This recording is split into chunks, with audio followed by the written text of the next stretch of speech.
Assalamualaikum warahmatullahi wabarakatuh. Kembali lagi bersama Fun Science. Jadi pada bab ini kita masih membahas berkenaan tentang klasifikasi makhluk hidup.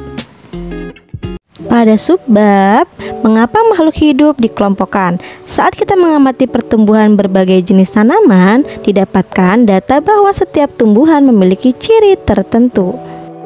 Bawalah tumbuhan tersebut ke dalam kelas cara berkelompok. Kemudian amati karakteristik morfologi semua tumbuhan tersebut, mulai dari akar, batang, dan daun. Kelompokkan tumbuhan tersebut menjadi dua kelompok besar. Apa yang menjadi dasar pengelompokan tersebut? Kelompokkan lagi dua kelompok besar tersebut menjadi kelompok yang lebih kecil berdasarkan karakteristik lain yang disepakati. Kegiatan yang kalian lakukan dengan cara mengelompokkan tumbuhan ke dalam dua kelompok besar, kemudian mengelompokkan lagi menjadi kelompok yang lebih kecil dilakukan juga oleh para ilmuwan. Ilmuwan melakukan pengelompokan makhluk hidup seperti yang telah kalian lakukan. Pengelompokan makhluk hidup dilakukan berdasarkan karakteristik tertentu yang dapat membedakan anggota satu dengan kelompok lainnya.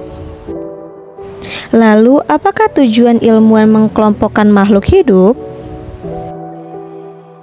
Dalam subbab ini, kita akan membahas 4 pembahasan. Yang pertama, klasifikasi,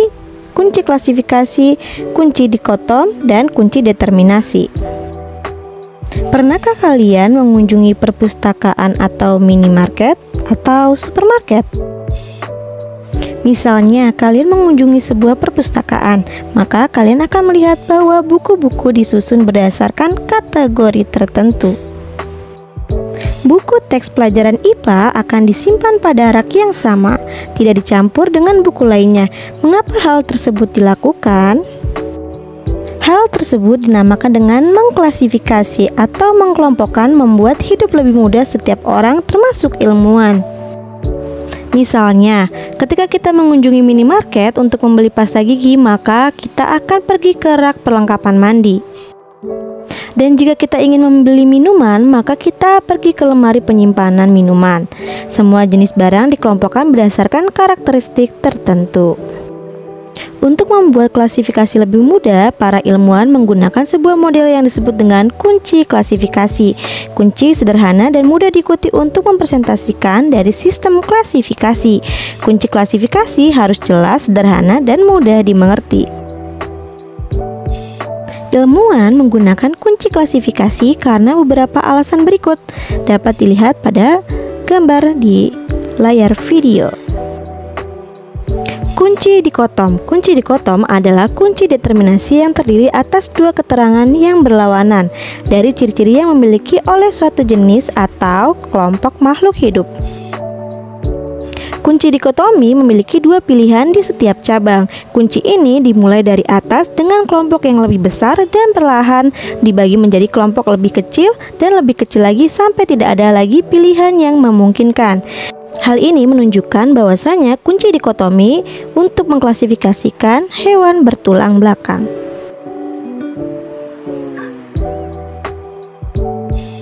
Yang keempat yaitu kunci determinasi. Kunci determinasi, format tabel merupakan kunci klasifikasi makhluk hidup yang dibuat berdasarkan deskripsi dalam bentuk tabel. Kunci determinasi ini dapat dikotomi memuat dua pilihan atau lebih dari dua pilihan.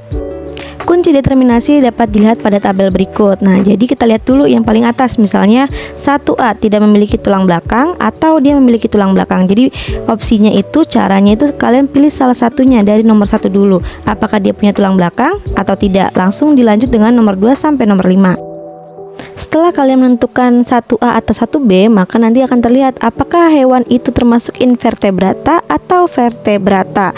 Nah, untuk itu mari kita bahas dengan menggunakan contoh berikut. Nah, mari kita klasifikasikan apakah klasifikasi dari ikan lele. Nah, kita bisa menggunakan kunci determinasi pada tabel berikut. Mari kita jawab bersama-sama. Yang pertama, nomor 1, tidak memiliki tulang belakang atau memiliki tulang belakang. Lele itu memiliki tulang belakang, berarti 1B. Kemudian lanjut ke nomor 2, apakah dia memiliki rambut atau tidak memiliki rambut? Lele itu tidak memiliki rambut ya, berarti 2B. Kemudian lanjut lagi ke nomor 3, memiliki bulu atau tidak memiliki bulu? Lele tidak memiliki bulu ya, maka 3B. Kemudian yang keempat, memiliki kulit kering atau kulit basah karena dia di air, maka 4B, memiliki berkulit basah. Yang kelima, memiliki sisik atau tidak memiliki sisik. Jawabannya adalah karena dia ikan, maka dia memiliki sisik, berarti 5A. Berarti lele itu merupakan hewan vertebrata yang termasuk kepada kelas Pisces ya. Nah, jawabannya adalah 1B, 2B, 3B, 4B, dan 5A. Oke, mungkin itu saja yang dapat disampaikan pada subbab di klasifikasi pada hewan dan tumbuhan. Maka kurang lebihnya mohon maaf. Wabillahi taufiq wal hidayah. Wassalamualaikum warahmatullahi wabarakatuh. Jangan lupa subscribe. Terima kasih.